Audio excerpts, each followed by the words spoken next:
Good morning, everybody. We are giving it one more second to get people in.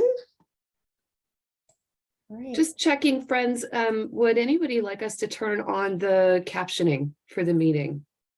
Yes. Okay, Yes. great. Okay, great. Wonderful. Oh, someone already did it. Good. Oh, I probably did it on accident. You know, my technological prowess here. All right. I think we'll get started here. Well, welcome everybody. Thank you so much for joining us this morning. We are really excited to begin to talk about this credential. We've put so much time and energy into getting this from concept down on paper, approved by the commission, and sort of getting it ready to launch. And, you know, it feels sort of like a momentous day today, you know, sort of like a red carpet. We're launching this today, you know, without the, you know, the Jimmy Choo shoes and the the red carpet and the champagne. But thanks for joining us today. We really appreciate your time. If you could put your name in the chat so we know who's here and who's interested, and we have a record of, you know, who might be interested in this credential. So we're really happy to be here with you. My name is Cheryl Hickey. I'm one of the administrators of accreditation, and I'll introduce our team here in a second. Just a couple of housekeeping things, because I know everybody's wondering. We are recording this session, so if you have colleagues that can't be here this morning, we will have it recorded, and we will put everything on our PK-3 webpage. All of the resources, the slides, all of anything that we refer to today will be uploaded to that page. We'll have that hopefully all for you by early next week. There's a couple of pieces we need to make sure are ADA compliant and that kind of thing. So that will all be there. The chat is enabled. So if you want to occasionally have a question or two, we have built in some time this morning to stop after kind of each section and answer a couple of questions. We won't be able to answer everything today, but we're going to try to get to as many things as we possibly can. We have set aside a long time, 2 hours today. I don't know whether it'll take the entire 2 hours, but we will take a quick break about halfway through, a stretch break, give your eyes a moment to adjust to something other than your screen. So we'll take a little short break there. And, you know, just know that we aren't going anywhere. This is just sort of one of many webinars, office hours, conversations we're happy to have with you as you plan this credential. Think about whether you want to offer it and when and how and what your design looks like. So thank you again for being here today. We're really, really thrilled that we're able to get to this point. So let me introduce you to the staff members that are here. Erin, do you want to go ahead and put up the slides? Yes, thank you. I was just going to ask.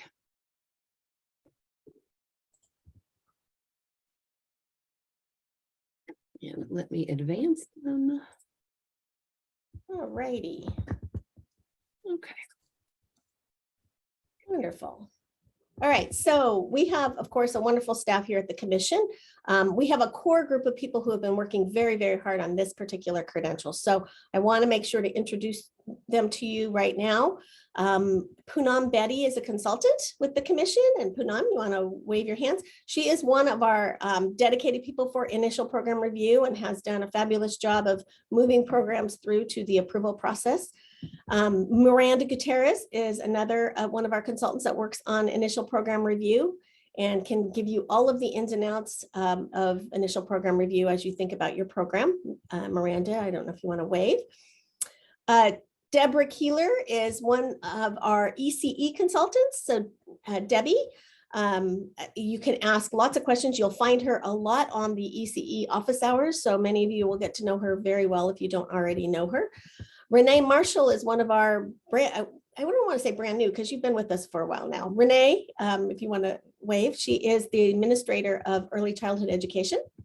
We're excited to have Renee and her expertise with us. Erin Sullivan, my cohort, administrator of accreditation. It takes two of us because California is a large state and we have lots and lots of programs and institutions. And then Rosemary Wren is one of our new consultants. IPR. She is doing IPR, but she also comes to us with an early childhood background. So all of these folks are available to talk at any point in time that you need. You can reach out to them. They will be available through office hours or for other ways. So please feel free to reach out to all of us, and we're all going to talk this morning. All right, next slide. All right, so what we're going to cover today is we're going to talk a little bit about key dates and timelines. We know that you're interested, but maybe don't know when you want to launch this credential if you are thinking about launching it. Key links, resources, really important context for the development of this credential and programs. Reminder of the big picture behind this credential. So before we get into the nitty-gritty about what kinds of pieces of things you need to give us, what kind of evidence, what should be in your syllabi, what should be in your clinical practice placement. We want to remind us to keep the bigger picture in our heads about what the objective of this credential is. And then, of course, we want to spend time talking about the submission and review of the proposals, the when, the what, where, how much, who's looking at it, what the review process looks like. And of course, fees. We need to talk about fees. We don't like to talk about fees, but we have to talk about fees. So next slide. All right. If you haven't already attended the previous webinars, we just wanted to make sure you were aware of them. We have been trying to be as transparent as possible about various aspects of this credential. So we had an introduction to the PK credential. And then we had a follow-up about a week or two later where we answered questions that came from that webinar. We had one specifically on the PK-3 literacy standard and the TPE.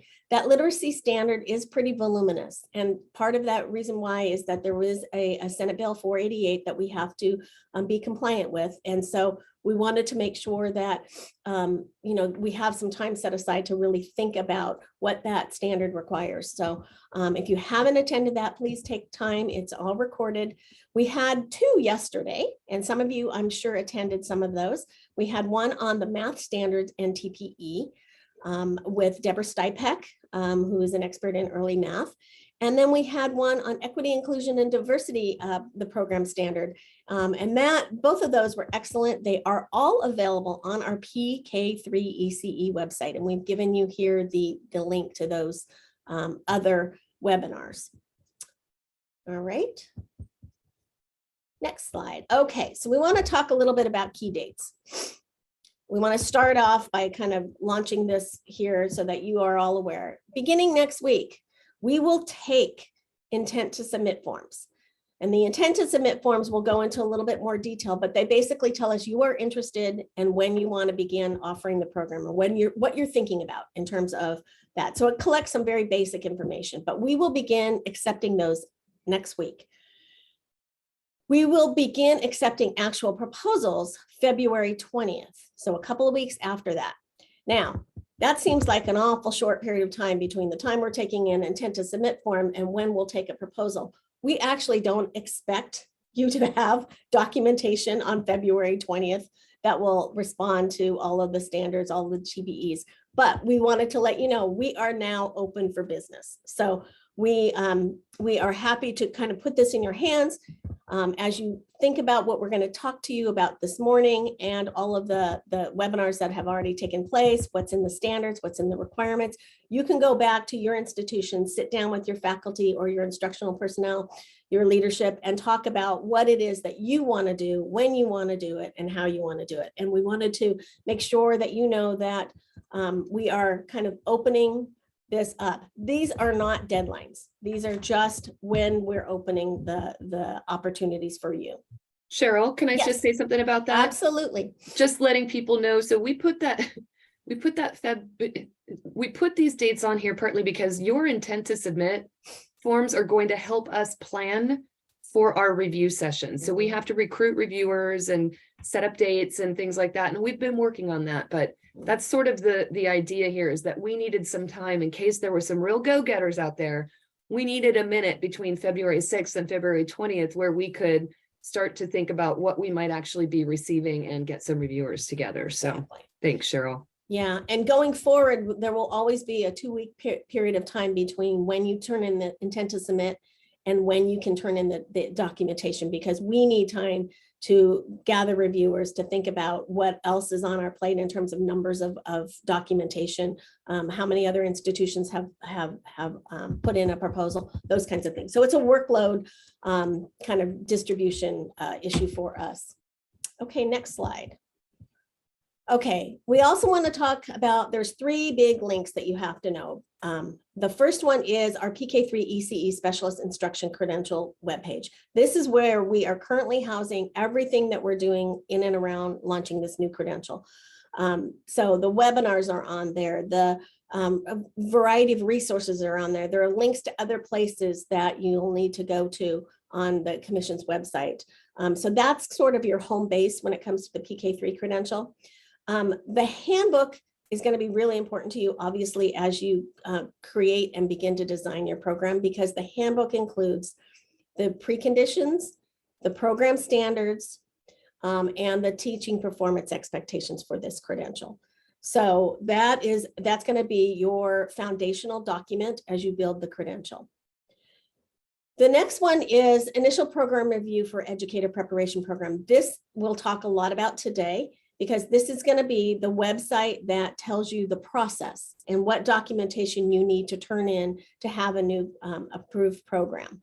So all of these are interlinked, so you should be able to get to one through one of the websites, but these are the 3 kind of foundational things that you're going to need, and that should be the sort of the portal to everything else that you're doing. So. All right, so we wanted to get into some basic information before we get started on the process pieces, reminding you that this is a new / repurposed credential type. So the credential itself, the early childhood specialist credential, has always been in the Ed Code.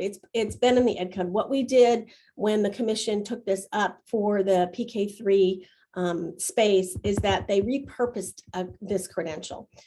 So it's completely repurposed. The Commission has approved the authorization statement, the preconditions, the standards, and the TPEs. Those have all been adopted by the Commission.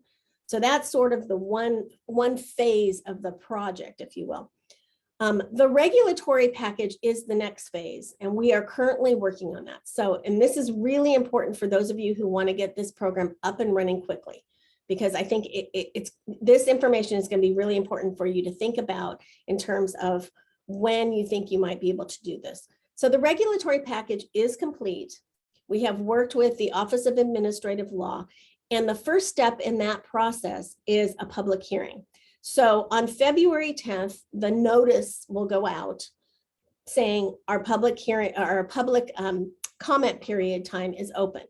So the public comment period starts on February 10th, and it will be opened for 45 days. I'm going to talk a little bit about that process, but that package and that timeline is critical to this whole time frame for getting this up and running.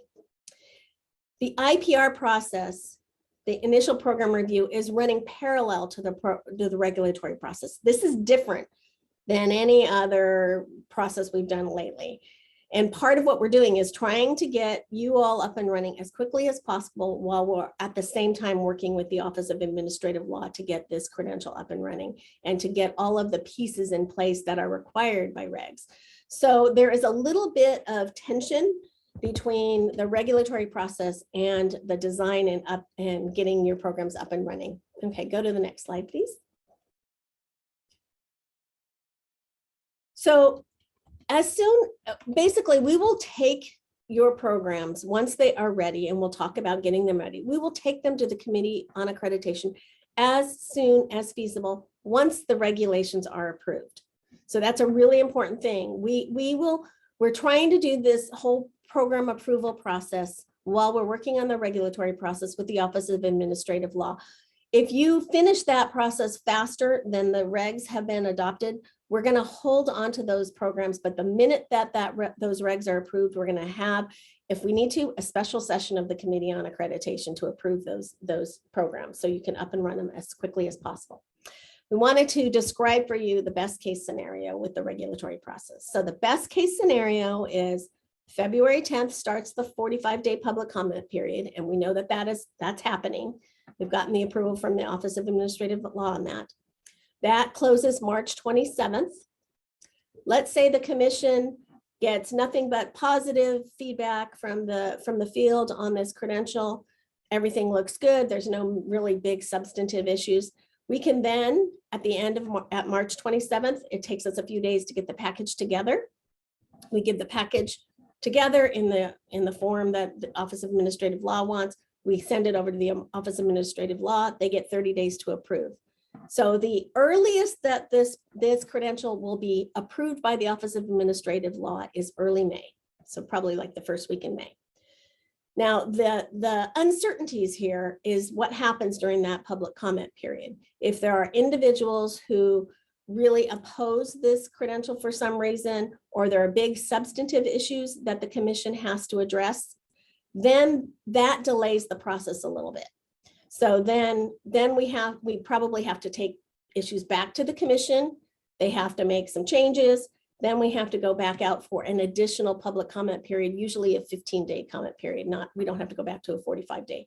The worst case scenario is Office of Administrative Law has major issues with the package and makes us withdraw the package. I don't expect that to happen here, but it could. We're not going on that possibility, but that is always a possibility, is that there are some structural issues or some major issues that they say, you can't do this. We don't think that's the case. We think the Ed Code is pretty clear that the commission has the authority to establish this credential, and we've put all the meat and bones and everything on that credential. So that we wanted to make sure that you understood the timeline for that period, because it impacts when we can actually formally approve your programs. Okay, next slide. I'm sorry, I'm getting very allergy ridden today. So for those of you, what we wanted to do was, when we talk about the program approval process, we really do want to prioritize those programs that want to begin early. So those of you who want to begin either in the fall or in late 2023, we will prioritize those documents over anybody else who wants to do it for, let's say 24, 25. We're going to work as hard as we can to get you up and running as quickly as we can. We cannot predict how long the review process will take for each submission. Those of you who have done initial program review before know that there's a variety of variables, availability of reviewers. Fortunately, we have reviewers who have stepped up, and so it looks like that won't be as much of an issue. But whether the documentation is comprehensive enough, whether it contains all of the information, whether it's clear, those kinds of things. It really, how long it takes for you to get things back to us after we had a round of review, all of those are variables and how long it takes. So we cannot promise how long it'll take. We are asking that those of you who want to be early adopters will be willing to make changes should the regulatory process, as we go through it, require us to make significant changes. Our promise to you is to be talking with you about this. So if we hear something and your proposal takes a different tact because we have to take a different tact, we will make sure to be in contact with you during this process. Okay, next slide. The other thing we want to do with the early adopters is if you could be willing partners to help us refine the process. So we have taken the current IPR process. So if you have developed another credential over the last couple of years, you probably have walked through this process. We have modified it for this credential to make sure that it covers all of the things it needs to cover. But we are involved in continuous improvement just like all of you. So we would like to ask you to be patient with us, and we are asking you to help give us some feedback about the process as we go through it, and to be willing partners to help us say, this could be better. If you asked for this, then we could have addressed this earlier. We want you to understand that only the multiple subject TPA is available to candidates until a PK-3 TPA is developed. So that is going to be a little bit tricky, just to let you know, for those early adopters. At the same time, the commission is developing a new PK-3 TPA. And programs that are up and running early are strongly encouraged to be part of the pilot. We believe that pilot will be in the spring of 2024. And then know that the standard structure is similar to other ed department, but there are key differences. So the IPR process has some key differences, and we want to talk through some of those today. Okay, next slide. All right, I'm going to turn this over to Renee Marshall, who's going to remind us all of some of the big picture things as you design your programs. Good morning, everybody. It's wonderful to be together, and just appreciate the opportunity to chat with everyone a little bit today and to share with you a bit about the new PK-3 credential. Sorry, I'm like jumping on my words here a little bit. I've got to admit, I'm a little nervous. One of my professors who was in my program leading me 18 years ago is on. Isn't it so funny how our bodies do that? It's like, oh, my professor's here, even though we're more like colleagues now. So it's so exciting to be here today. And it's really important to know that with this new credential, it really is about UTK and what this is going to look like. We know that in the next few years, we're going to need between 9,000 to 15,000 TK teachers. That is more than the number of credentials that were granted all of last year, calendar year, just for one grade level. So it's a very different time, but it's an exciting time. So with this, please know that this is also alignment with the master plan and the goals that are related to that, that's come out from our governor and from our governor's office. If you haven't had a chance to read the master plan, that is something to absolutely be familiar with as you're designing your program, because you'll see a lot of alignment and kind of a lot of puzzle pieces click together. And this is really to help. This credential goes from TK to third grade, but it really is this huge need for TK teachers and highly qualified early childhood experts in transitional kindergarten. One other thing too that's exciting about this credential is this provides accelerated pathways for people who are currently multiple subject holders, as well as for people who already have their child development teacher permit and hold a bachelor's degree. The Berkeley Children's Foundation did a study and realized that over 50% of the current ECE workforce in California has a bachelor's degree. And so this is a great opportunity to kind of bridge them to this PK-3 credential. It's essential to know that when we're looking at this PK-3 credential, that is truly looking at children from ages 3 till 8, but in our system, TK through 12 system, that's really ages or children ages 4 through 8. But that through all those grades that we see an emphasis, a holistic emphasis on developmentally appropriate practices. We want to make sure that the curriculum is developmentally appropriate and the pedagogy is appropriate. We also want to see that there is an emphasis on the whole child and play throughout. And as you're diving into this PK-3 credential, you will see very intentional ways that it has been created to really emphasize these areas. If we could go to the next slide, please. It's also important to know that in terms of the clinical practice required for this credential, that there's a 600-hour clinical practice requirement. 2 places are anticipated, 200 hours in a PK through TK classroom, 200 hours in a K through 3 classroom, and then 200 hours in either. And we're going to see a lot of people who are coming in with experience where some of those hours may be, I shouldn't say waived, but they will be counted for from their prior experience. We want to make sure that this builds off a highly experienced field that we have right now, and really plays into that. The expertise is there. It's just kind of going, getting that credential and doing that bridge now. It's also important to know that the basic skills requirement, this is a little different than what we've been in the past. This is something new and it's exciting to see. A bachelor's degree or higher degree from a regionally accredited institution of higher ed is going to hit that basic skills requirement. In terms of the subject matter requirement, having a bachelor's or higher degree, in terms of a degree in the field of child development or early childhood education, that will provide for that subject matter requirement. Also, the completion of the 24 semester units of equivalent of non-remedial coursework in early childhood education and or child development will help to meet that requirement as well for the subject matter requirement. It's an exciting time. There are a lot of pieces along with the PK-3 credential that things are still being worked out, as Cheryl has mentioned, and it's just about, this is a brand new credential. There's a lot of different pieces and moving pieces at one time. I do want to invite everybody and the team, you'll hear this over and over from us today. We're really hoping to emphasize clear, consistent communication. That's a goal with us. And so we're opening a variety of spaces. We hope that we see you at office hours. We hope that we see you at Monday's Community Circle. We're just trying to offer a variety of spaces where we can come together and talk about this, have discussions, answer questions, and again, just really emphasizing that clear, consistent communication. So with that, I will hand it back over to Cheryl.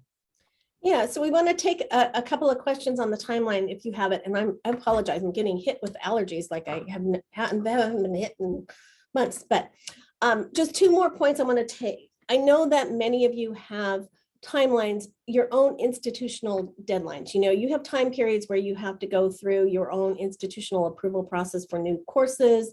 You have to go through your faculty senate, maybe you have a whole, you know, bureaucracy that you need to deal with. We understand that. We also, so you need to decide, you know, when you could offer this program. We are not dictating that you have to offer this next year. If you want to take your time, figure out when you want to actually launch this. It's entirely up to you, but we wanted to make sure we were really transparent about the regulatory process timeline and when we can actually get things approved. That's going to be critical for you to consider your own context within your own institution.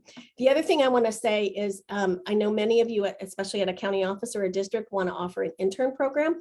We cannot issue any intern documents until that regulatory process is passed. And the reason for that is the language in and around the ed code on interns is specific pretty much to particular credentials, and PK-3 didn't exist. So we had to build that intern model into the regulations. And so we have to wait for those regulations to pass before we can allow you to, for us to issue any intern documents. So yes, Carol. Yes, many of us, this will be a substantive change to our program. Therefore, we will be required to go through WASC for accreditation approval. Does that need to be completed before we can approve and or be accepted to offer the credential? That is a great question. I am thinking, so generally, as long as you have WASC accreditation, you are an eligible institution.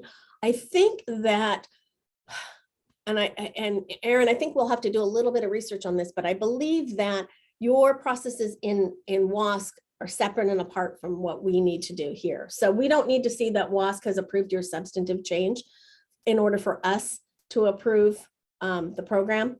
I think that, yeah, I think that'll be the case. You are an approved institute. As long as you are a commission approved institution, we are. You can go through the application process.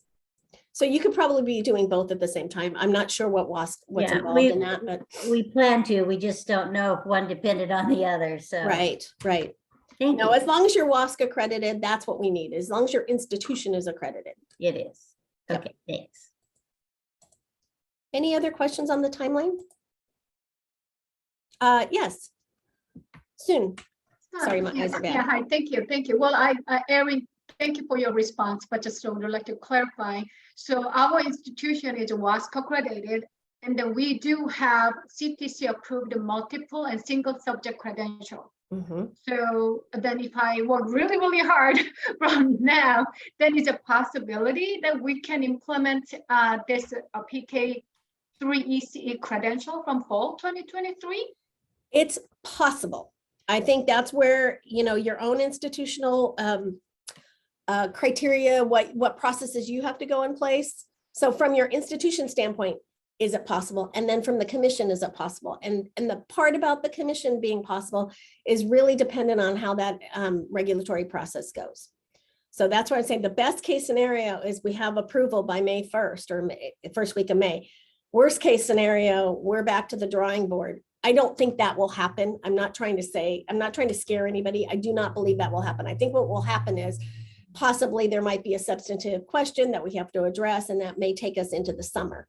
So it depends on how much risk you want to have in terms of you know, accepting candidates into a program and that kind of thing. So that's why we wanted to be very, very clear.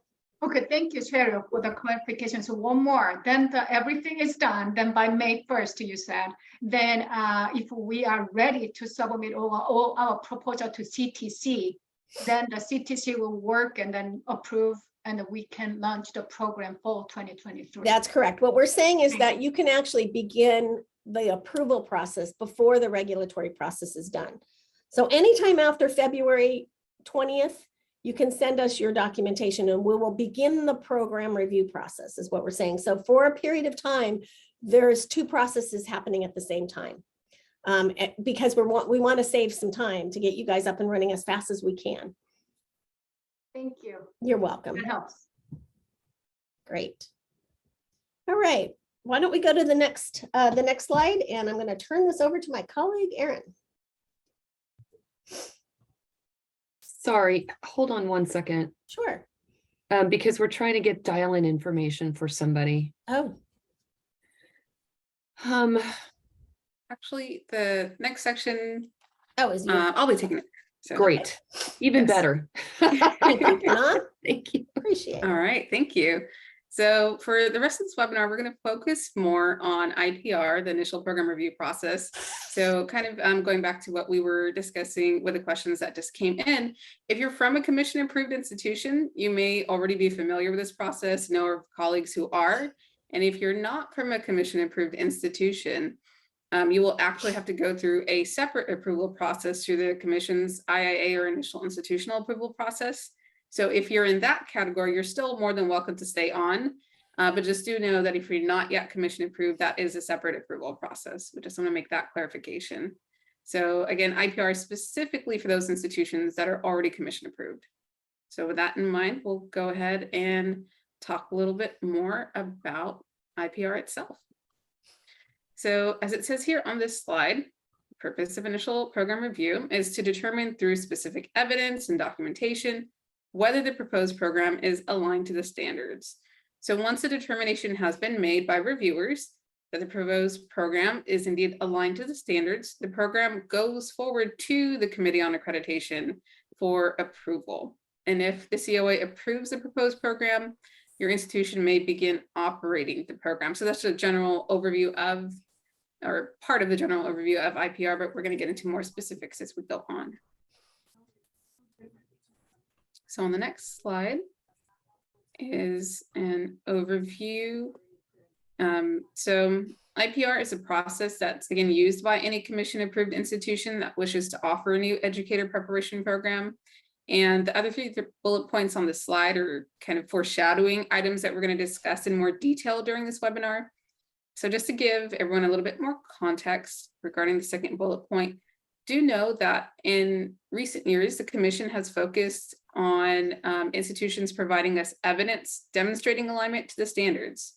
But with that being said, the note here emphasizes the narrative that you provide on proposals, but do know that if you give brief descriptions explaining the exhibits and elements that you submit as part of your IPR program standards submission, that is acceptable. So we just want to throw that caveat there.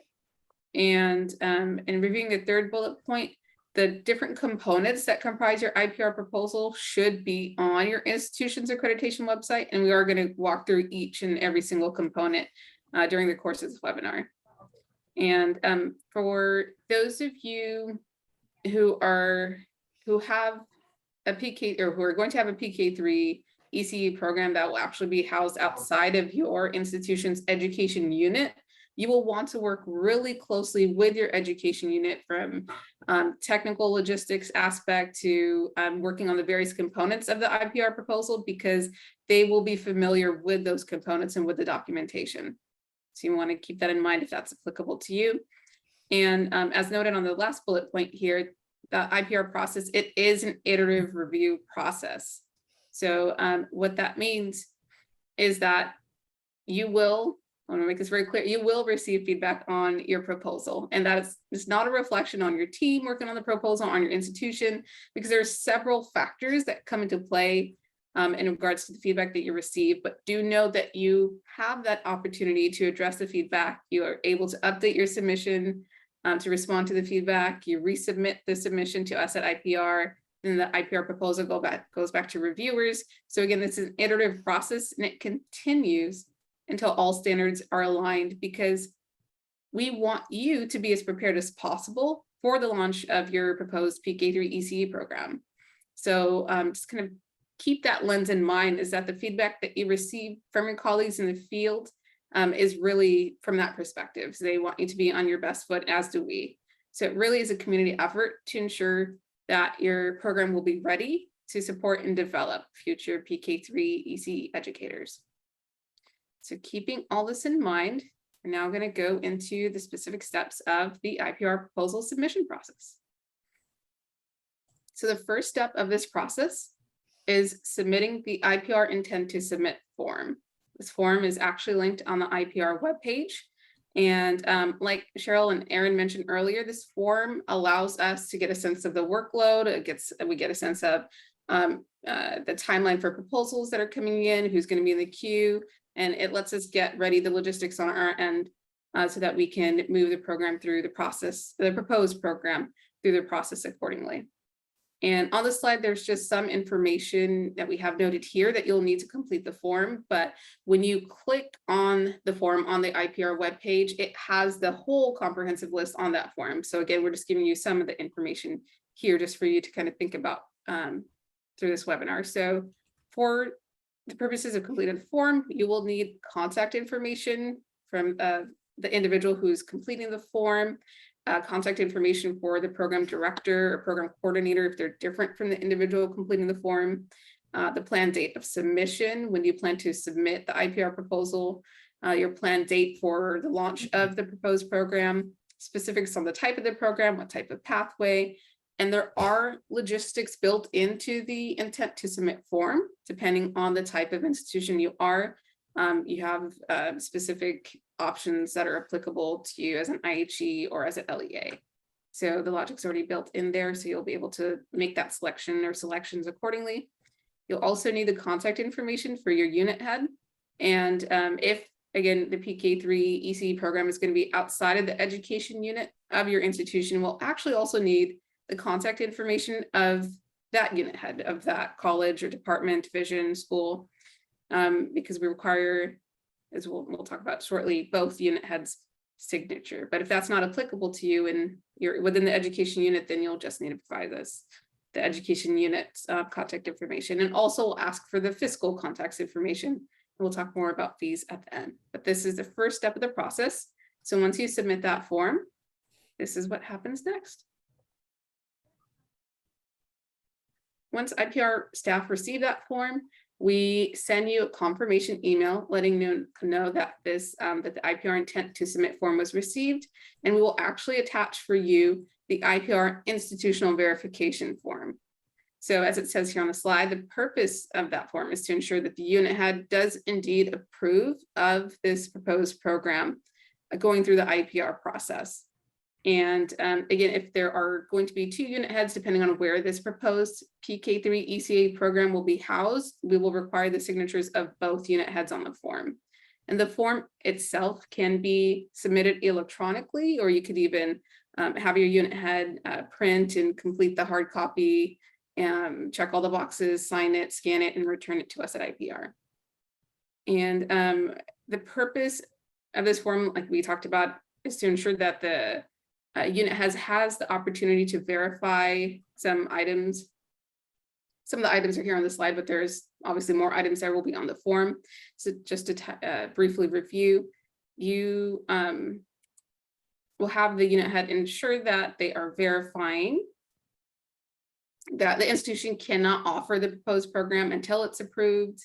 You can't, the institution should not be conveying or implying that you're offering the program through any coursework offerings that you currently have until, again, the credential goes through regulation process and you have formal approval through the COA. And there's other specific caveats that are applicable to PK-3 that you will see on the form that kind of go back to what Cheryl was mentioning earlier about the parallel process that's happening currently between the IPR process and the regulatory process. So the verification form is a place where the unit head is going to formally acknowledge your institution's understanding of the situation. So once all the checkboxes on the form are checked and the unit head or unit heads sign and date the form, you'll return it to us at IPR. So, and at that point in time, you're ready to move forward to the next step of the process. And this is where I will turn it over to my colleague, Miranda. Thank you, Poonam. So step 3 in the process is where you begin putting the components of the IPR proposal together. That does consist of preconditions. You'll notice here we have listed initial program preconditions and program specific preconditions, and we'll get into more details on these in a couple more slides. Another component is the IPR common standards response. And then, of course, the program standard submissions, exhibits, and elements. And this is where you'll demonstrate your alignment and how you're meeting the program standards, addressing the TPEs. There are specific exhibits and elements that are required, and we'll go through one of those, or we'll go through each of those one by one as we progress through the slides. So step 3A, preconditions. I mentioned there are 2 types of preconditions that you'll need to submit for this. Please note that you do not need to submit the general institutional preconditions. They are not required with an IPR submission. They're only required in years 1 and 4 of the accreditation cycle. So remember, here we're looking for the initial program preconditions and program specific preconditions. If you've ever submitted a new program proposal before, you may be familiar with initial program preconditions. And with the initial program preconditions, there are 2 of them. And as a reminder, preconditions aren't about program quality. They're matters of compliance with commission policy or statute. So going back to those initial program preconditions, there is a precondition on the demonstration of need. And that's where institutions need to provide the need for the program. And so we heard Renee mention earlier that the projected need for TK teachers. So think about that as you're providing a response to that precondition. But what's also going to be required is letters of support from your district partners. And what those letters should or need to say is that they do have an anticipated hiring need, and it would be great if they could even include the number of projected teachers they intend or need to hire. So that's one of the initial program preconditions. The second initial program precondition is about collaboration between IHEs, or excuse me, higher ed and K-12.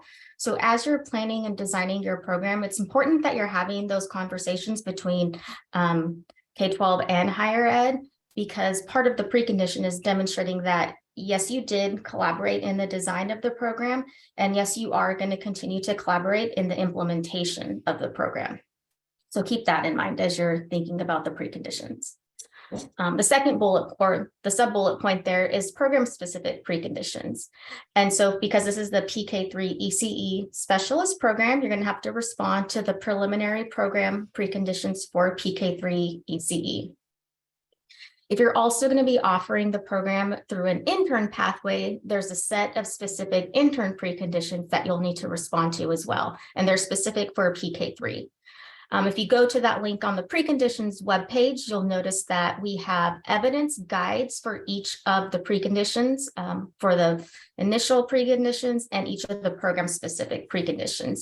And in those evidence guides, there's specific pieces of evidence that we'll be looking for you to submit to show us how you will be meeting these preconditions so that you're ready to operate as soon as you're approved.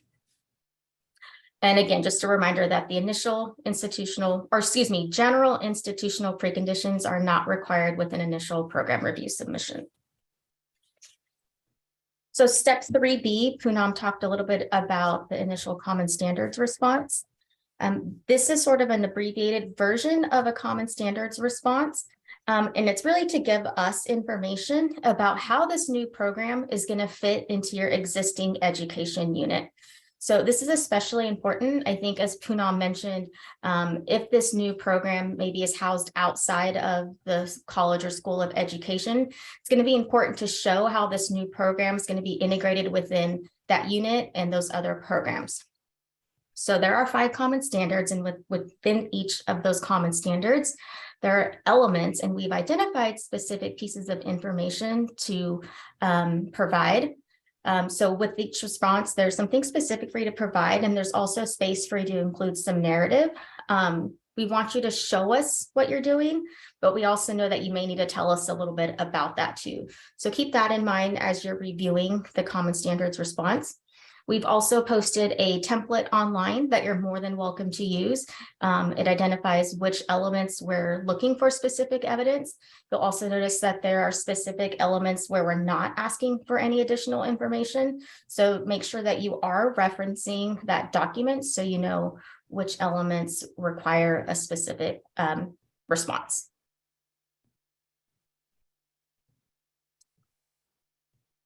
Okay, I'm going to pause here for questions on the IPR process before we move into the required exhibits and elements for program standards. Helen. Hi, thank you. This is a lot of information. And in my circumstance, I think this is relevant to all. I'm at an extension and I'm doing this in collaboration with our School of Education. So it's recommended that both heads sign the preconditions or sign I guess it's the submission. Is that correct? The verification form that will be That's sent it, to the institutions. verification. Right, and there's no problem with doing it like that where it's bridged. Okay, thank you so much. No, okay, I can just jump in here. So we often have programs that are outside of the School of Education. For instance, school nurse tends to be in, the College of Health Sciences. School psychology tends to be in another. So it's pretty typical. But in this case, we definitely want to make sure that the main, if you're at an institution of higher education, the main unit head, which typically tends to be the dean of the School of Education, and the dean or the leadership of wherever it's being housed is working together and are both aware that the credential program is, but there's no restriction on where the program can be housed. Thank you. As long as you're an accredited eligible institution.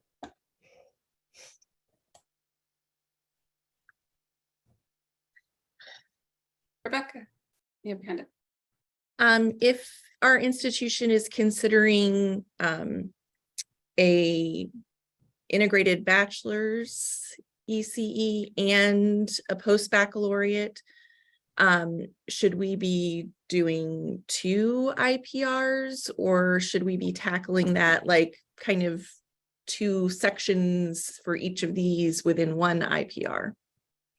It's going to be 1 submission. Erin's going to talk about some of the exhibits and elements, and we're going to ask you to include the pathways. So that's where you would provide that information. And of course, if the coursework is different between each pathway, you'd have to provide that to us as well. But it's 1 program proposal.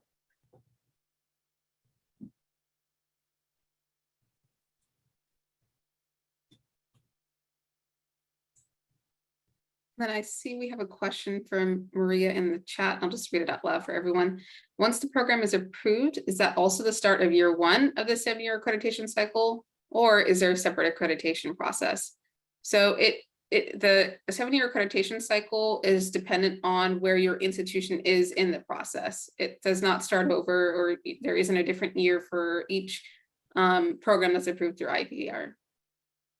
So just to expand on that, so you'll be adding this program to your menu of program offerings, and it will be reviewed as part of your next program review and accreditation site visit cycle. So if you add this program, for instance, next year, and we are coming for a site visit in 2 years, we'll be looking at this program at your site visit.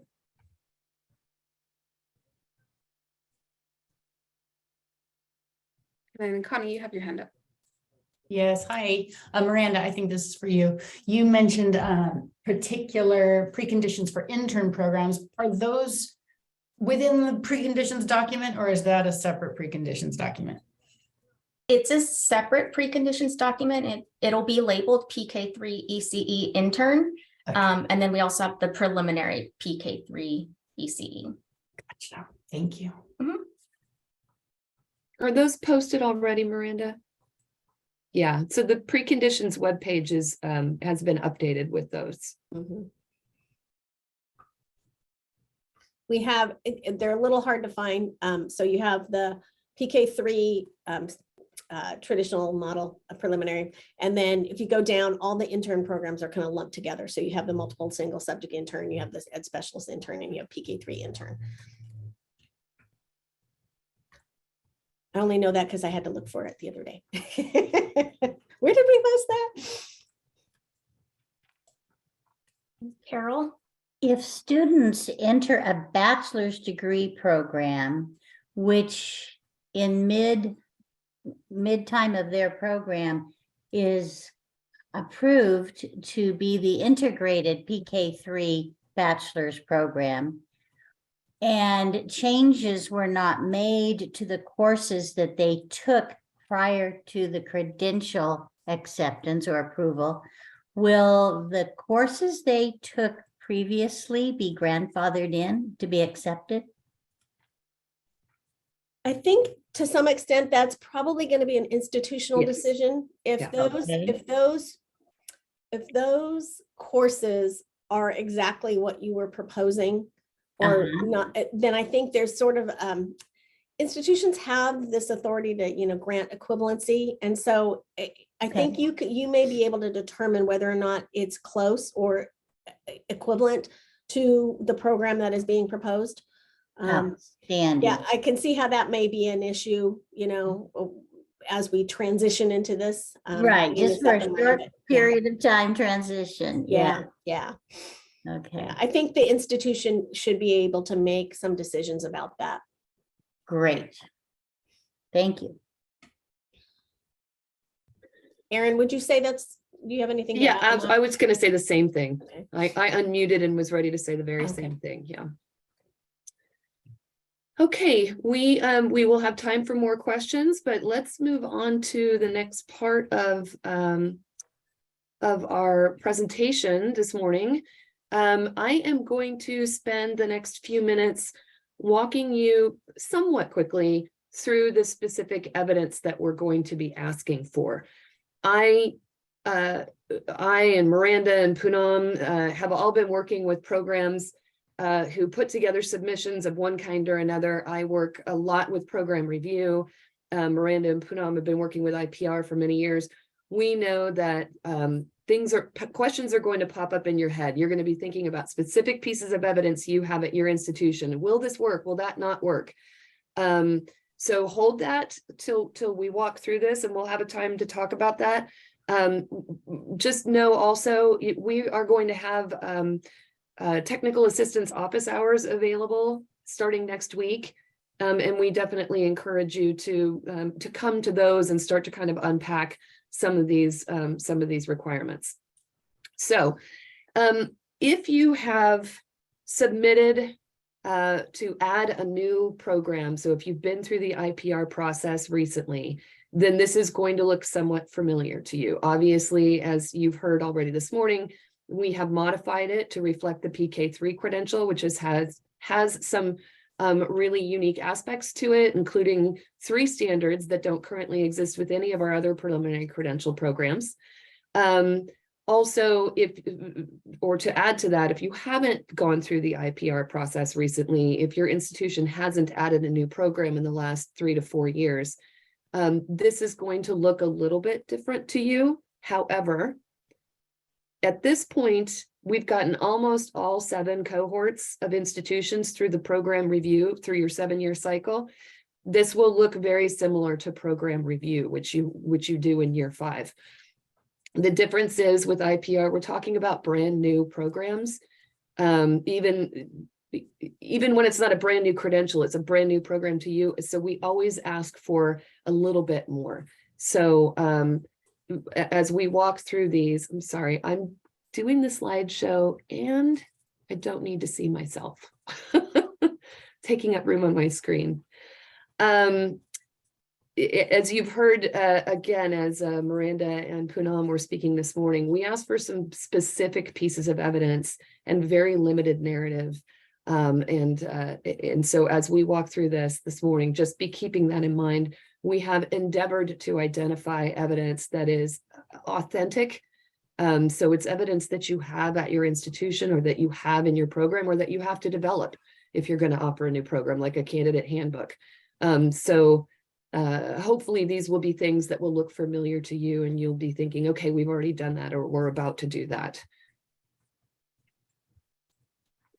So we have created, as you see on this slide, a specific set of IPR program standard submission instructions for the PK-3 ECE specialist instruction program proposal. Those have only recently been added to our IPR page. So if you previously went to the page and said, okay, well, I guess I'm using the preliminary instructions, please know that you need to use these specific PK-3 ECE specialist instructions. So make sure that you're using the correct set of instructions. All right, so across the evidence that we're asking for, we have 8 elements of evidence total. I'm going to walk through all 8 of those, but there are specific exhibits within each element. Each element typically has more than one exhibit. And for the case of the PK-3 ECE specialist instruction credential, there are just over 30 exhibits that are required. So 8 total elements with about 30 exhibits. So the first element here that you're seeing here has 2 exhibits. We are asking for you to give us a table that will show us the location, the delivery models, and the pathways that you're going to be offering your program. So that goes back to what Rebecca was talking about. We're asking within this table for you to let us know, are you offering it on your campus? Are you also going to be offering it on a satellite campus? Are you going to do an intern program, a residency program, student teaching, all of the above, integrated, you know, all of those kinds of things. So you'll have an opportunity to really show us that on that table. Then we ask for you to complete a program summary.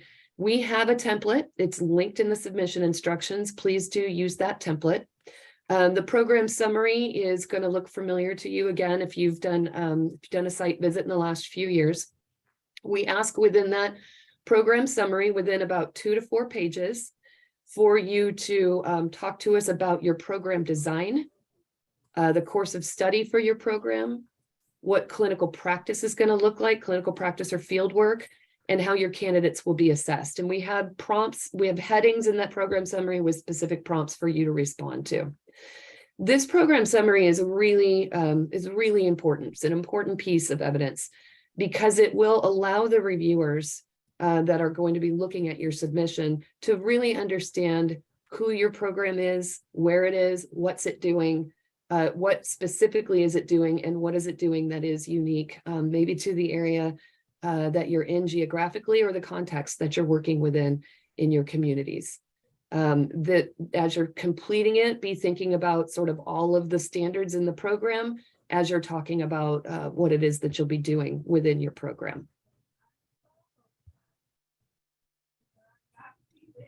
All right, in element number 2, we ask for a couple of things. One of them may or may not be applicable to you, but we ask for an org chart. Typically it's a graphic. If it's something that exists on your website or somewhere within your institution's, you know, HR documents, we'd like to see that. We would like to see not just the titles of the individuals, you know, so dean and then associate dean and then program directors. We would like to have the names of those individuals also listed. So it allows us to be able to see, again, the relationship between the unit head and the programs that are going to be offered within the unit. So the graphic is going to show all of the programs that's offered at your institution. And now with the addition of your PK-3 credential program. And so again, it just lets us see where that program lives, and it helps us to understand what the reporting is, for instance, if your PK-3 credential program is going to live outside the School of Ed.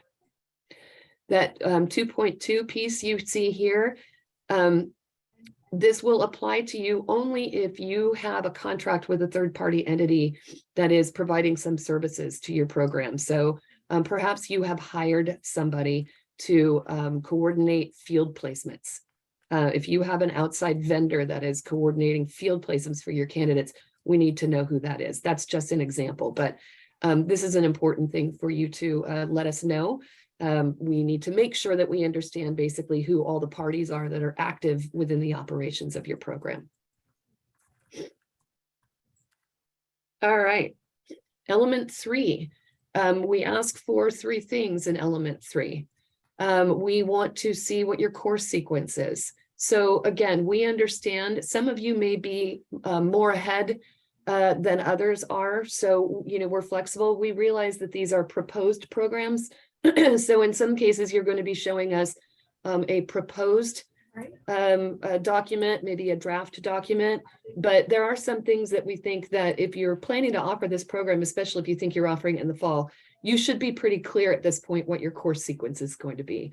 So we would like to see it as posted either on your website or in a catalog If you maybe haven't gone that far with it yet, that is probably fine for the submission, but it would be nice to see it posted if you have that ready. If you are proposing to offer the program via more than one pathway, so if you're going to do student teaching and intern, or if you're going to do student teaching and integrated, or your residency, then we'd like to see a course sequence for each of those pathways if they're different. If it's a single course sequence and you're just sort of deploying it in a variety of ways, just make it clear. Maybe, again, this is where a little bit of a narrative might be necessary, where you say, while we're offering both student teaching and residency, candidates are going to complete the courses in the same sequence. Something, just real easy.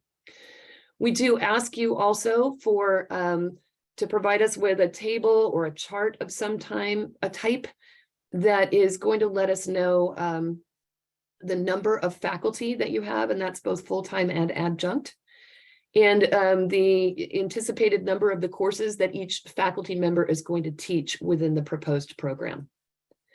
We need to see a link to the materials that you have within your department that identify faculty qualifications for each of the courses in the course sequence. So this may be, for instance, you may have documentation sort of on the back end in your programs that has a course syllabus, like this, the outline of the course syllabus that also lists the minimum qualifications for any faculty member that is going to teach that course. That could work very well. We just want to know, we have asked for many years now to see faculty vitae, and we've had some interesting discussions as we've been planning this evidence, and thought that really what we want to know, because we have a standard that says that only qualified faculty should be teaching your courses. This is the evidence piece that we're trying to get at here. So anything that you can show that lists the minimum qualifications for your faculty and what courses they'll be teaching will be helpful for us.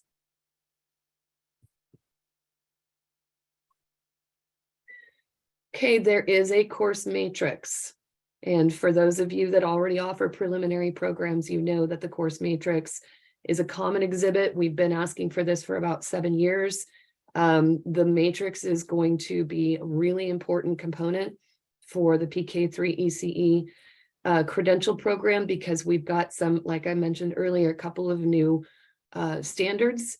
And so this course matrix for this program is going to also have candidate competencies or teaching performance expectations for those additional standards. So we have developed a course matrix for this program.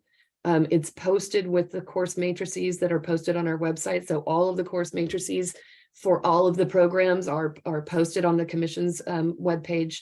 Be sure that you are using the one for the PK-3 ECE credential program. And let me just give an example.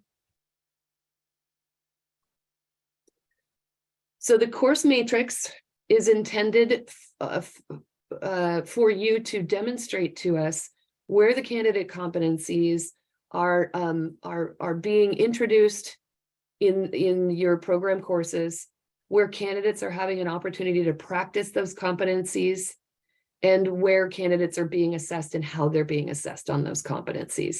So in the document, and this is a very rudimentary example, but it is a grid down the first column on the left-hand side of the document. All of the competencies are listed, and the document doesn't just say 1.1 and 1.2 as you see here. We list it out. We list the language of the competency of the performance expectation.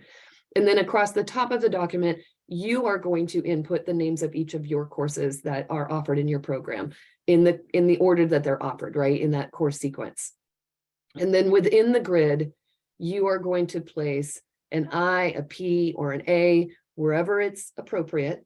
And that individual I and the individual P, the individual A, all need to be hyperlinked to a place directly within your course syllabi that demonstrates the introduction of that competency, or the opportunity where candidates are practicing that competency, or the assessment that's being used to assess the candidate on that competency.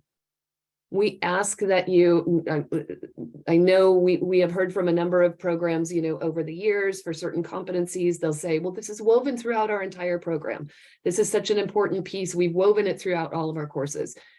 That's absolutely fine. However, we don't want you to provide 12 links, 12 I's and 12 P's and 12 A's for the reviewers to look at. Please choose no more than 4 for each I, each A, and PA. So you could have 12 links, but 4 I's, 4 A's, and 4 P's, which means you need to be judicious about the evidence that you're choosing. Think about where the best examples are of where you're introducing the competency. Where are the best examples of where candidates are practicing it, and where are the best examples of the assessments? And please do double check the links in the matrix work. You may have to send your submission either to yourself at home or maybe to a colleague at another institution, just to make sure that all of these things work outside your institution's own firewall. We will be doing a spot check when these submissions come in, but we're not going to check every single link. And the worst case, is that reviewers get started and they suddenly find that they can't see half of the links. And so they really can't complete, a comprehensive review of your program.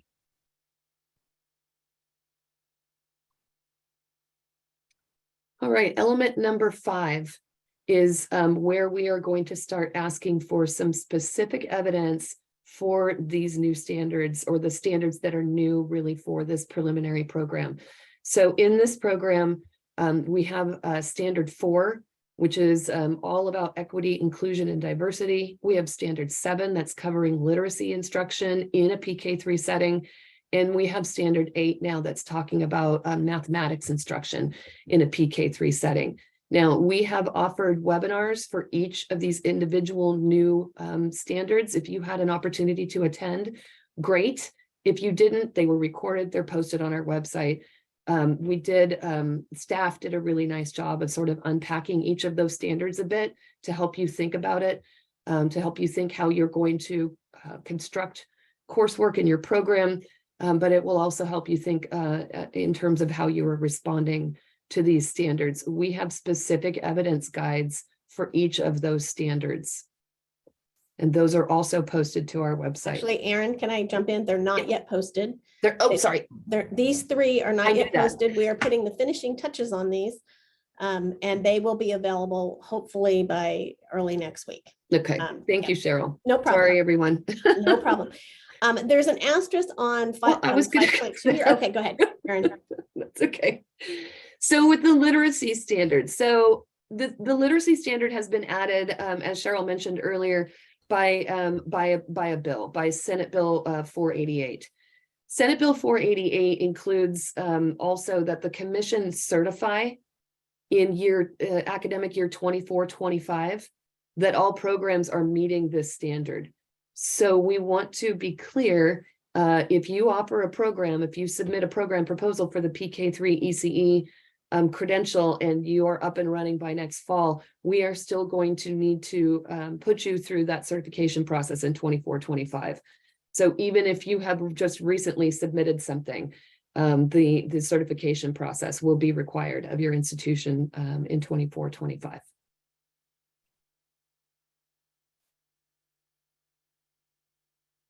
So a little bit more about the standard specific evidence for EID, for literacy, and for math. We are allowing a bit more narrative for these. There are some performance expectations, some candidate competencies associated, specifically called out for some of them, but not for all 3.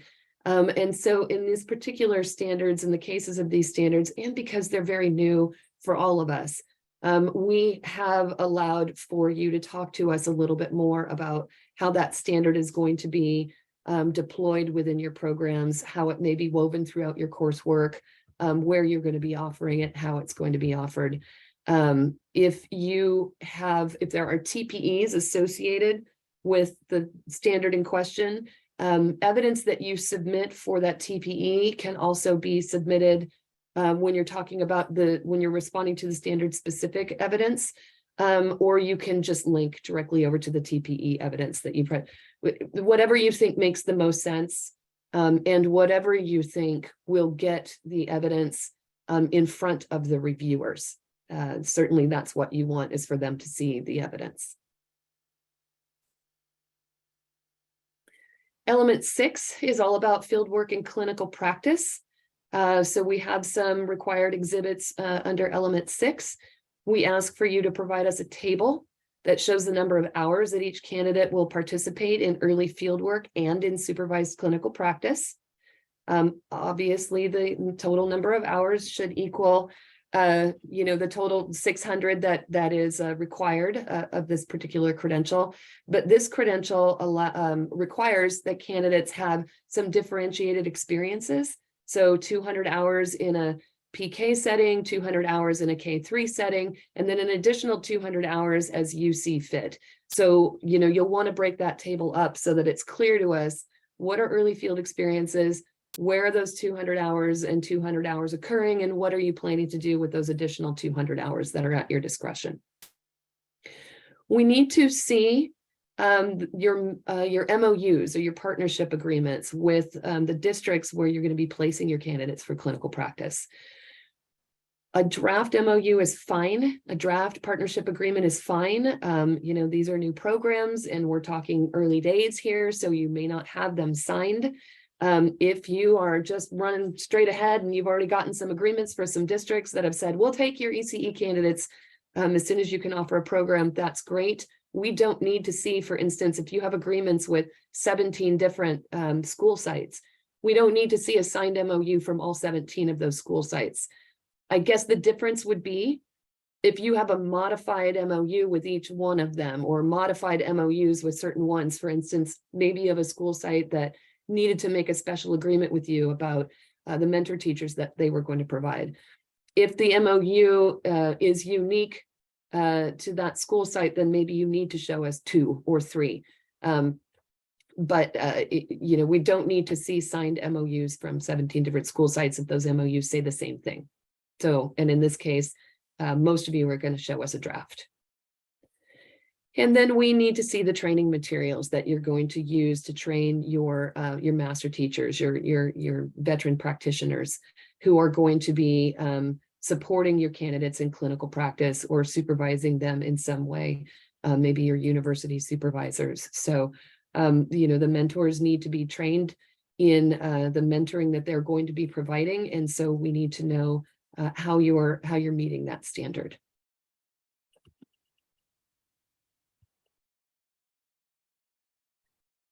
So we have some more exhibits here for fieldwork and clinical practice. Obviously, this is an important component of your program, as you are all quite familiar.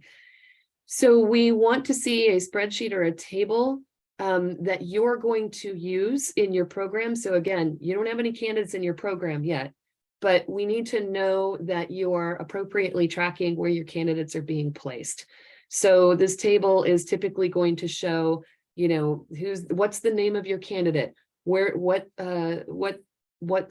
school site are they being placed at, who's their mentor going to be, so a name for the mentor, what's the credential match of that mentor, etc. So be thinking about how you're going to be tracking your candidate placements.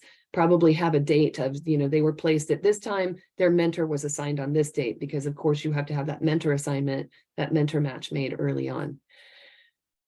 We are asking you to send us a draft or published manuals or handbooks that you might have, or advising materials that are going to be providing information to both your partner districts and your candidates about the expectations of clinical practice. So, with your partner districts, they need to understand what it means to take on your candidates, that they have to provide mentors, that their mentors have to be trained. So they may have to provide some release time for their mentors to be trained, just ensuring that a district understands.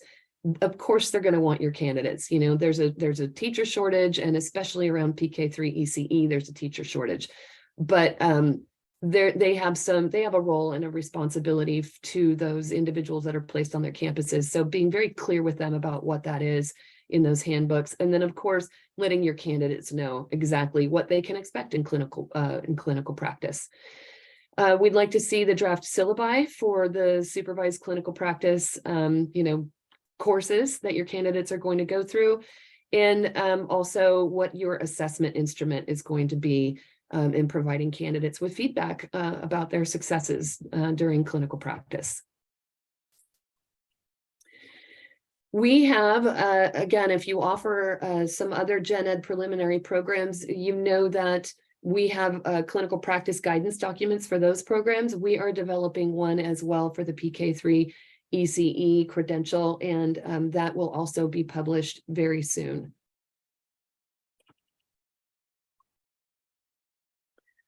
Okay, there is a performance assessment expectation for the PK-3 ECE credential. As Cheryl mentioned earlier, at the moment, the performance assessment that these individuals will have to take is the teaching performance assessment for multiple subject teachers, because a PK-3 ECE assessment has not yet been developed.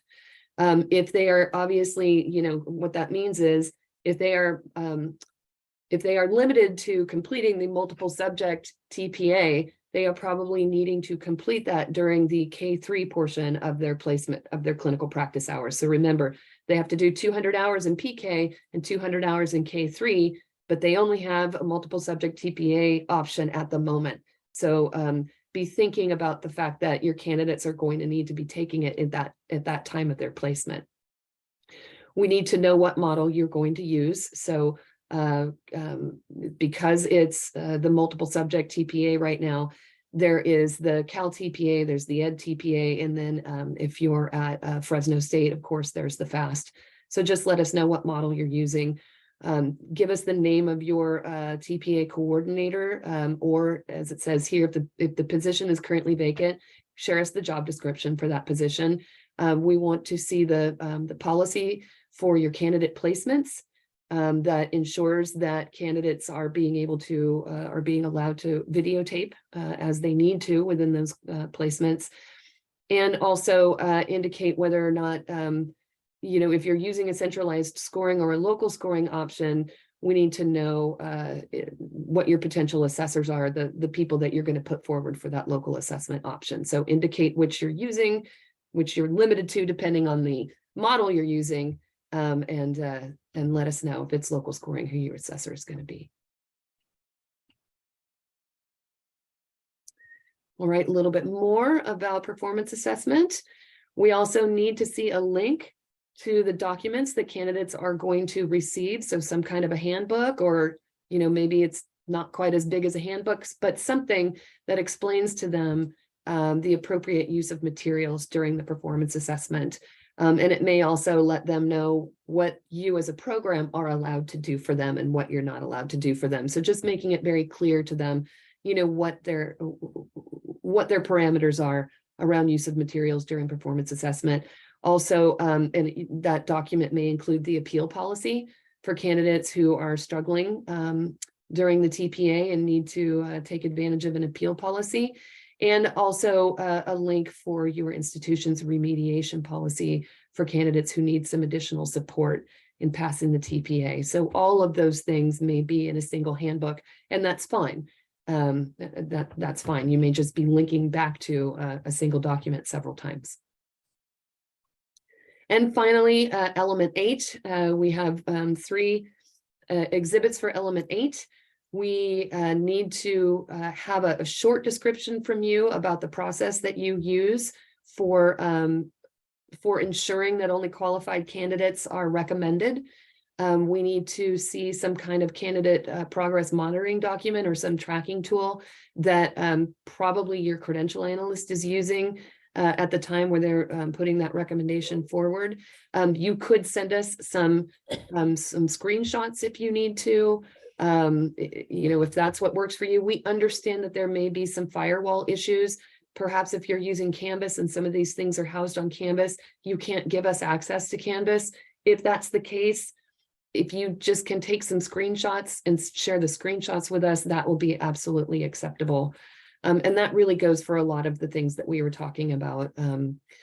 If no, never mind. I won't add that caveat. It's not necessary. We're covering a lot right here.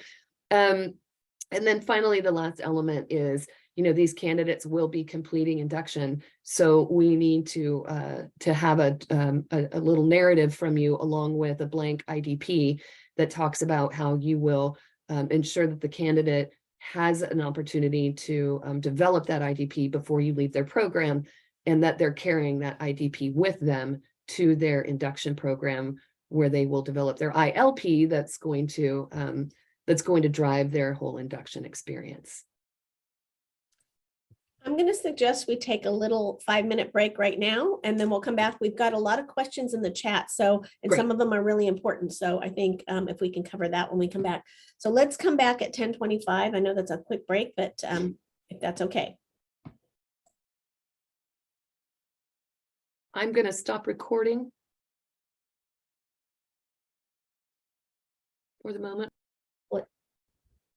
Oh, perfect. Thank you for remembering that, whoever Yes, remembered that. thank you. Always forget that. So we had a bunch of questions about clinical practice. Let's see if we can kind of delve into some of those. So some of the questions are around the 2 placements related to, how is a residency going to do that? How is an internship going to do that? That's a very good question. So if you've been around long enough, you know that the multiple single subject multiple subject in particular had 2 placements at one point in time. That was removed because residencies were growing and programs were having a real challenge of putting somebody in a residency in a single placement all year and still meeting the commission's standards. This particular credential requires 2 placements. So for interns and residencies, it's going to take a little out of the box thinking on the part of the programs. So maybe you have 2 interns that are each placed, like say you have one placed in a TK setting and one placed in a 2nd grade setting, and perhaps mid-year you swap or you switch. It doesn't mean the person has to have a complete placement. They have to have the 200 hours. So however you can get them the 200 hours in the other placement, there may be multiple ways of doing that. There could be summer opportunities. There could be other external opportunities that you think about. So think creatively, work with your local education agencies to kind of figure out what opportunities might exist for you. But there is a requirement. The candidates have the 200, and then the other 200 it can be in any of the settings. There's also a question about whether private preschools are allowed. So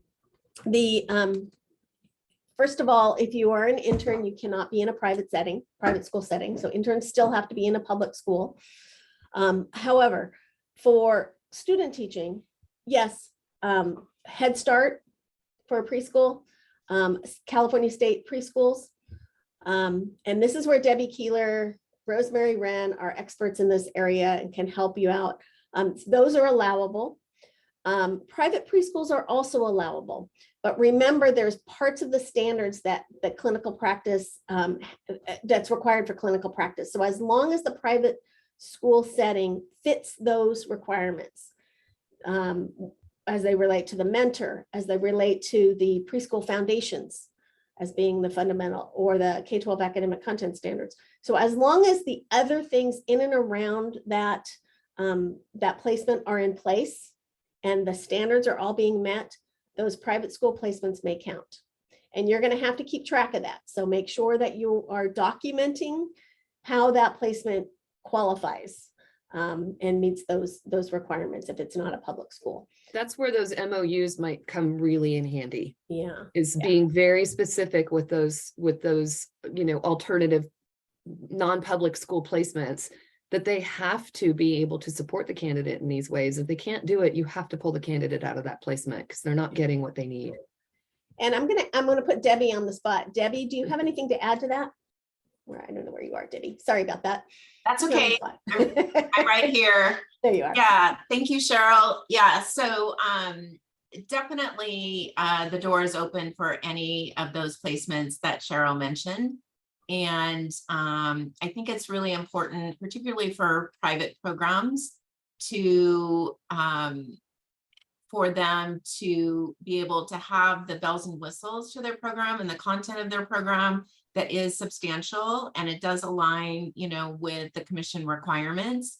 And so in working with your private schools, you know, maybe have some training in relationship to that. I know many of you, if you're at COEs, have an opportunity to network with the community-based schools. And so maybe doing some pre-planning about some training around what those components would look like, so that those private programs are very familiar and they're in the game, so to speak. So thank you, Cheryl. Mhm. All right, Erin, do you see any other questions there? Muted, sorry. I scrolling. want to answer one quickly here. Before the clinical practice questions, there was a question from Vanguard asking about listing the courses, and I assume this is either within the course sequence or the course matrix. The question is, do I list all the courses, because we have a major required? All ECE students take it, and major elective courses. If it is not part of your credential program, then we don't need to see it, right? So you don't need to list it if it's part of a major, if it's part of your bachelor's program, or if it's part of your master's program or some other program. However, if the course serves a dual purpose, and you've got some parts of your teacher prep program within that course, as well as some parts of their bachelor's program or their major program, then yes, you need to obviously list it, because you're probably going to show some evidence in there of what you're doing to meet the standards. Great, good. Assessment points listed, intended to be summative only formative listed. Again, I think you're talking about the matrix, Carol. Yeah. It's not specific. It's whatever assessment that you're using at that point in time, because perhaps it's the end of the course assessment. So it is a summative assessment. It's not formative. Or if it's something along the way, you know, maybe it is a formative assessment because you're giving the candidates some feedback. So it's whichever assessment is being used for that competency at that time in that course. So that would be program choice. So are you relying on TPAs being summative then? Overall? Well, TPAs will definitely be summative. Yeah. Yeah. Okay. Yeah. You know, one of the things, this is kind of a bird walk, but one of the things Erin and I have been trying to do for years, and we haven't gotten there yet, is to take some of the burden off of you by being able to point to in the TPA, which TPEs exactly does it measure. And we haven't quite gotten there, so that it alleviates the pressure on you to point to all TPEs. Right now, that doesn't quite exist that way. So we need you to tell us where in your program you have an assessment, and just pick the most primary assessments. You know, don't give us everything. Now, the reviewers are going to be looking at everything you provide. So be judicious, you know, and pick your best examples, get it in front of them. Like, this is what we're doing here. It's really clear, be blunt. Yeah. We hope that we've asked for evidence that's very, you know, just the facts, ma'am. But you know, within that, you do have some selection opportunities, and select the best, strongest pieces of it for them to see. Yeah, we don't need to see everything. It gets just way too overwhelming for both programs and for reviewers to try to make sense of it when there's too much information. All right, I'm going to go back because I want to make sure we have time to get through everything. So let me re-share and we will get started again. Great. So at this point, I am passing it off to Miranda. Great, thank you. So we're going to talk about finalizing the IPR proposal. We spent some time talking about everything you're going to need to put together to finalize the proposal. So keep in mind, there are specific pieces of evidence that you're asked to provide. We understand some brief narrative may be necessary to provide a little context. If you know that you need to explain a document, please feel free to do that, but limit your narrative so that reviewers are really relying on what they're seeing in the evidence. We always like to emphasize that the submissions should be organized in a clear and accessible manner. So you'll want to label each of the exhibits and elements as they are labeled in the instructions. And keep in mind, you are able to provide multiple links or multiple pieces of evidence if you have different types of pathways. So as Erin was going through each of the exhibits and elements, you'll notice that we weren't asking for those standard by standard. So when taken as a whole, all those exhibits and elements should be reviewed against the PK credential program standards to make sure that you've hit all the points and addressed the standards fully with the evidence that you're providing in your IPR submission. Last point to emphasize on this slide is to test all links. I know it was mentioned before that you should have someone outside of your own institution check the links, because sometimes things only work on your own network. And make sure that things aren't hidden with passwords. Make sure links aren't broken. I can talk a little bit more on the next slide about all of this because they're kind of connected. So when you do submit the IPR proposal, linked on this slide is a form that you'll complete. We'll ask you to provide the URL to your accreditation website where we can find your IPR proposal. Please note that if it is password protected, you do need to provide us a username and login to access the submission. We cannot expect our reviewers to create or use their personal Gmail accounts to access your submission if it's housed via Google. They must be able to access submissions anonymously. So when you are completing the IPR submission form, please provide contact information for the appropriate person who would be to contact if there are technical issues, questions on accessing the submission. And please know that partial submissions will not be accepted. So a complete IPR submission consists of responses to the preconditions, and that's going to be the initial and the program specific, as well as the common standards for IPR and all of the exhibits and elements for the program standards. You can go to the next slide. So once the IPR submission is received, staff will do a spot check of links, making sure that things are labeled and accessible. We'll make sure that all of the components are included. If any piece is missing, you've left out some exhibits or elements, or maybe forgot to respond to a precondition or for an intern program, if you're offering an intern program, we will send back the submission to you, because we'll only take it and get it to a review team when we have all components provided to us. It's not going to be a split process where we're doing some review but waiting for other things to come in. So please make sure that it is a complete submission, but do know that we will be checking, and if something seems to be missing, we'll reach out to you. Maybe just forgot to get posted or something. So once we determine that we can give this or send out the submission to a review team, it will be reviewed by a pair of experts with a pair of your peers with expertise in ECE and multiple subjects. So they'll be reviewing the exhibits and elements that you've submitted to determine if the program standards are aligned. For any standards that they find not aligned, you'll be needing to provide some more feedback, and the reviewers will provide specific feedback to you, letting you know what was missing, what wasn't clear, etc. So once the review team conducts an initial review of your IPR submission, IPR staff will send the submitting institution a form which includes all of their feedback. Any standards that were not determined aligned in that initial review will need to be addressed and resubmitted.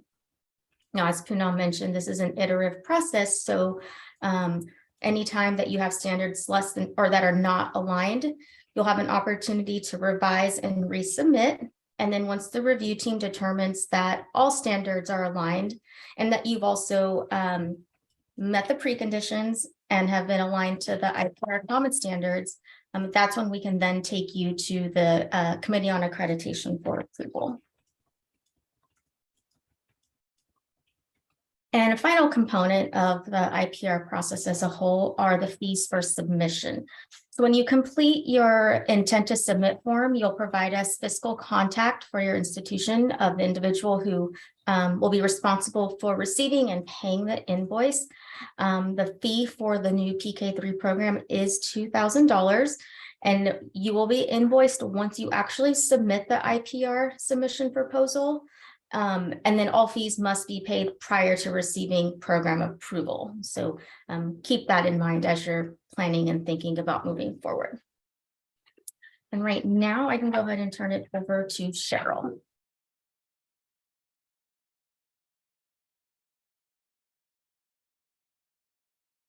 I am muted. I apologize. COA approval. Okay, so once the review team has determined that all standards are aligned, the preconditions are all good, everything is fine, we'll then take the recommendation to the Committee on Accreditation. And the Committee on Accreditation is 12 individuals who are appointed by the commission, and in Ed Code, they're given the power to approve programs.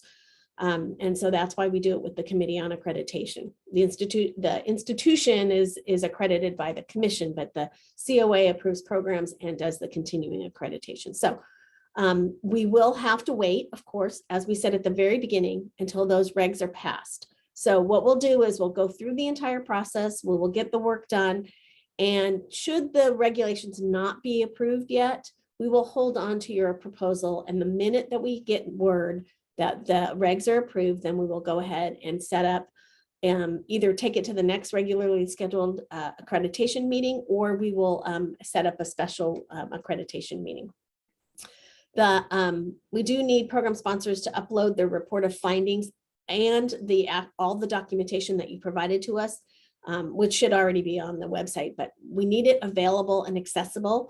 The Committee on Accreditation does abide by the Bagley-Keene Open Meeting Act, which means that everything has to be available 10 days prior to the meeting. It has to be open, transparent to the public. Public can come to the meeting, those kinds of things. So during that meeting, they're recommended for approval.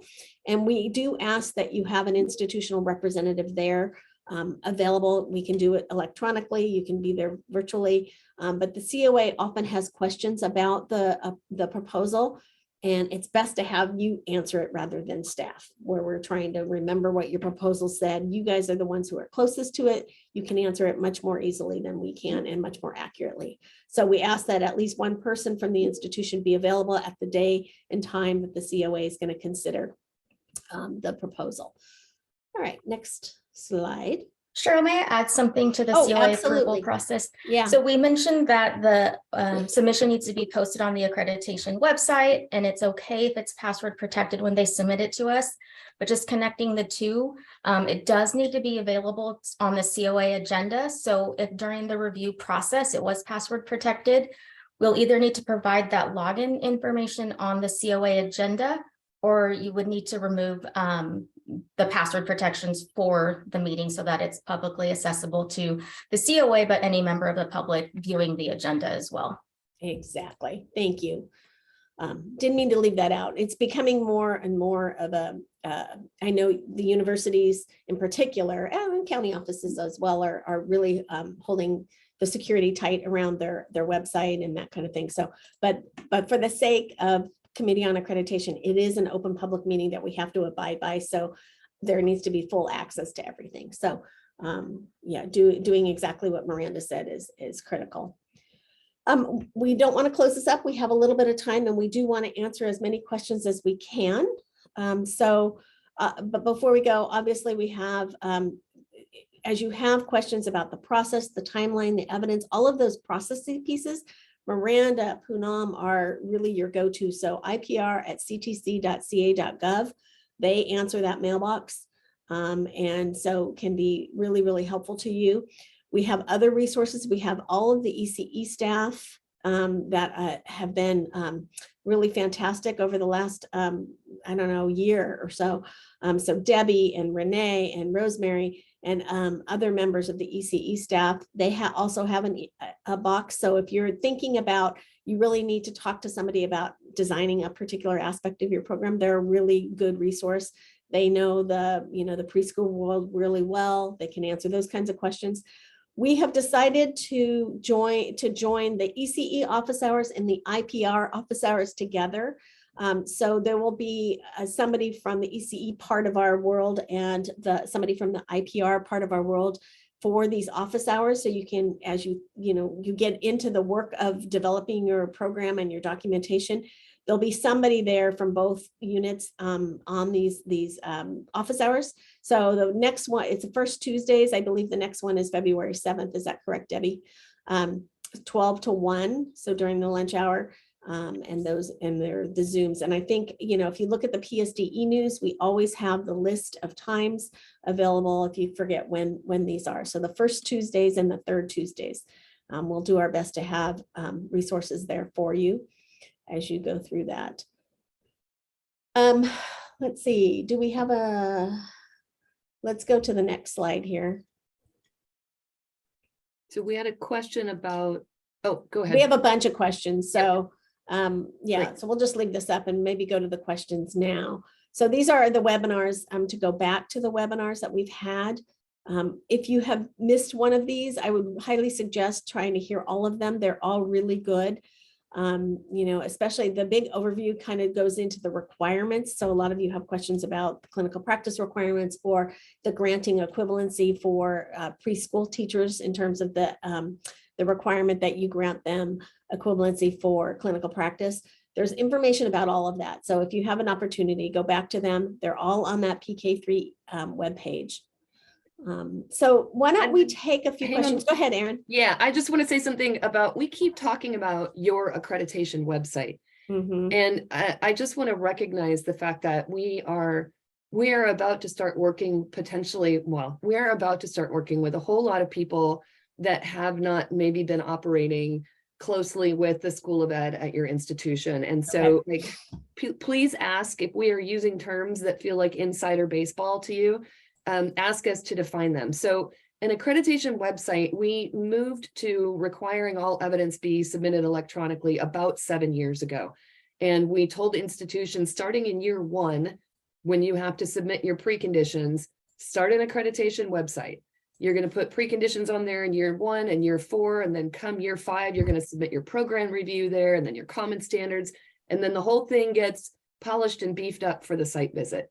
If you are hailing from the ECE department or the child development department at your institution, and you're thinking an accreditation website, your School of Ed probably has already developed one, because they've been walking through this process for almost 7 years now. So again, just really encouraging our new colleagues in these ECE departments or these child development departments, go over and get in contact with your colleagues in your School of Ed and tell them, we need to get our submission posted on the accreditation website. Where is that? Who developed it? How do I get access? And help me, what are the best practices that you have been using to do this? Definitely lean on those folks. I'm sure are very much looking forward to bringing you into the fold, but maybe you have to knock on the door and say, I'm here. Yeah, excellent point, Erin. There may be a lot of these programs outside of the School of Ed and in, the child development department or a different part of the LEA. So that's really, really good. It's important on so many levels for the various departments to be working together, the various colleges, schools, departments to be working together. So, and it's one of the reasons why we ask both kind of heads or leadership to sign off on this, so that everybody at an institution is aware that you're working together and you're submitting this jointly. You're all in it together. So even though it might be housed and overseen by one particular part of the institution. All right, so we have a bunch of, well, I wouldn't say a bunch of questions. We have some questions. So let's see if we can answer some of these. I think that Erin in the chat mentioned, so the PK-3 ECE TPA is currently being developed. It actually hasn't even started being developed yet, but the design team has been pulled together and they are having their first meeting in March. So I guess I considered that part of development. yeah, no, exactly. Yeah. So they're meeting in March for the first time, but they're on a very fast moving schedule. So yeah, we are in development officially. The idea is that we would be ready for a pilot test in the spring of 2024, as Aaron put in the emails or in the chat. So that's the plan. If you are one of the early adopters, this is part of the challenge. So always being the first one out of the gate there's always going to be complications, and this will be a complication because your candidates, until we have one developed and being able to be used, right now we have to say you're using the multiple subject TPA, and it's not a perfect fit for these particular candidates, but it's what we have right now. And so yes, they can take it in a TK setting. So they just can't take it in a preschool setting.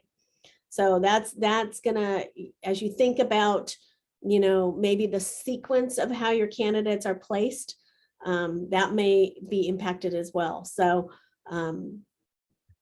it can be, and you'll see in a couple places it says you have to take it in a kindergarten. Well, TK is the first year of a kindergarten class. So we are allowing the TPA to be taken in a TK through a third grade setting. So hopefully that's clear. And much more about this topic will be given to you over time as we know more about the development. And we have a whole group of performance assessment folks working on this. So, and they'll be the better experts then. I think we have some design team members on this Oh, do we? webinar today as Wonderful. well. I recognize some names, so Great. yeah. I haven't even seen the list of design team members, so that's wonderful. Great. What else do we have here?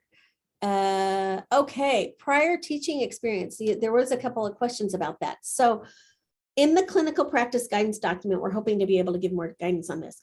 There is so in the standards, or actually in the regulations, it requires an institution to give credit for candidates who have taught in a PK setting if they meet certain criteria. And the criteria is pretty clear about the kinds of permit you have to be holding and in what kind of classroom. And so the thing to know here as you build your credential program is that it's a must. This part is not, it's mandatory basically. So those candidates that meet that criteria must be granted 200 hours of equivalency for clinical practice. You can grant them up to 400 hours. And it's going to be up to the institution to determine, when you give them 200 versus when you give them 300 versus when you give them 400. The regulation is sort of permissive of the institution to do that between 200 and 400, but you must give them 200. And we'll talk a little bit about that in the clinical practice guidance document. And it's a little, I think if you start to think about when would you give somebody 300 versus 400, or should you give everybody who has been teaching for 6 years on this permit 400 hours entirely, so that's something for you to consider at your local level. And I don't know if Rosemary or Miranda or anybody else wants to jump in on that topic. Well, I don't have much to add. I think you covered it really well, but I think it will be in the clinical practice guide, and also in general, if you want to look in the handbook, it's on page 7 of the handbook. Wonderful. That it kind of explains that in specific terms, but the clinical practice guide should have some, more description for you. And the commission did that intentionally because they wanted to recognize, one, the large numbers of TK teachers that are going to be needed, but also that there is a whole workforce out there that is familiar and knowledgeable about this age group and have been working out in the field for a number of years. So to give those candidates some credit for having that kind of experience. Debbie's asked a couple of times something specific about the mentor match, the credential match for mentors for these candidates in clinical placements, given that they're going to be allowed to do, or not, they're required to do 200 hours in a PK setting. what's that credential match going to be?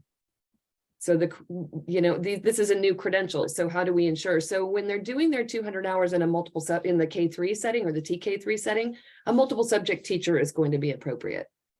When they're doing their 200 hours in the preschool setting, who is the It's in the appropriate- standard. I believe it's in the standard. I could be wrong. Do you have that in front of you, Rosemary, by any chance? I don't have it right in front of me. You're right, Cheryl. So if we look at standard 3, and I believe it's sub element C and D, so that's across pages 13 of the PK-3 handbook that has specific information on the criteria for the selection of program supervisors and the criteria for the selection of the LEA/ECE employed supervisors. Thank you, Poonam. That was amazing. Great. And we have a raised hand. Yes. Hi, thank you. Well, let's have a one story, real story. I have a student who works, who has a BA degree, but never applied for the permit. She taught in a private school TK classroom for 3 years. And then now, from fall 2022, she's been teaching at a kindergarten classroom in a private setting. Okay. So what kind of recommendation we could give to her? So she currently has a multiple subject credential? No, she does not. She has a BA degree in early child education. Oh, okay. So is she in a private school teaching Yes. kindergarten? Oh, okay, Yes. got it. All right. Okay, so she's in a private school teaching TK and kindergarten. I believe that the regulations require you to have the permit. Yes, I believe that would be not acceptable for the purposes of that part of the regulations or that part of the, I'm trying to think of whether there's any other equivalency you can give to her. It would not be under that section. I don't think she would qualify for that. Because I think you have to have the permit combined with the 6 years of experience in a particular setting. So that means she applies the permit right now and with all prepared documentation. And then maybe going through the CTC approved PK-3 credential program, will she be able to get the credential? I think you have to have been serving on the permit for 6 years. So I don't think so. Thank you. You need a child development teacher permit or above and have been teaching for a minimum of 6 years full-time in that capacity to get the equivalency.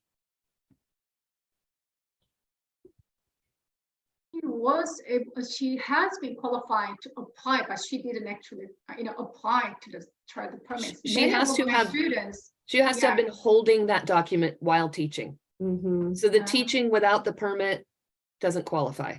Yeah. It has to be permitted teaching time. Oh my, thank you so much. Yeah. Sure. Tim, go ahead. Yes, I think Andrea had asked twice about the additional requirements for interns that I've mentioned, and I just wanted to say you did address the one about that interns are not eligible to be placed into private schools, so they have to be public school districts, or there are some other considerations. And also there is the pre-service requirement of the 120 hours pre-service training that are required before the intern could get the intern credential and be placed. That is exactly right. So just like any other intern, if you're familiar with intern programs, there is a requirement for 120 pre-service hours before you hold the intern document. If you are interested in that credential, Tim is our consultant that works on the intern programs. And the purpose of that 120 hours is sort of to get those candidates up and classroom ready as quickly as possible, because the minute they hold the intern document and they're in a classroom, they are teacher of record. So they are earning their credential at the same time as they are actually in charge of a classroom as the teacher of record. So Tim is your go-to person on interns. Thanks for calling back to that, Tim. I don't know if there's any other questions that we missed way back in the chat. Yeah. If anybody notices. And please feel free to raise your hand. We have, well, it's 10:59, so we're Oh. almost done, but why don't we answer 2 more questions if we have 2 more questions? All right. And thank you, Maria, by the way, we're all figuring that, thank you.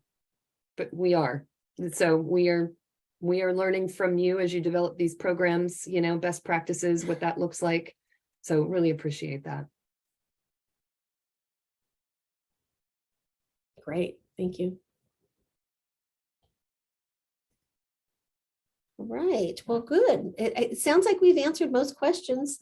We are available for ECE office hours. Please join us then. And Miranda Poonam, IPR at ctc.ca.gov if you have questions about your proposals, and we are available anytime, so feel free to email us. Our emails are all over our website, so please feel free if you have questions to contact any of us. And there's also the accreditation at ctc.ca.gov that is open, and we monitor it daily if you have additional questions. So good luck, and we are happy to be working with you. We, again, will try to be very transparent about the timeline for the regulations, because we know that that is critical, but hopefully you'll take this information back to your institutions and you guys will decide, you know, when is the appropriate time for you all to offer this program, given when you have to do your things on your end. So thank you so much. We really appreciate it. Yeah, thank you. Thanks very much. And have a great Friday.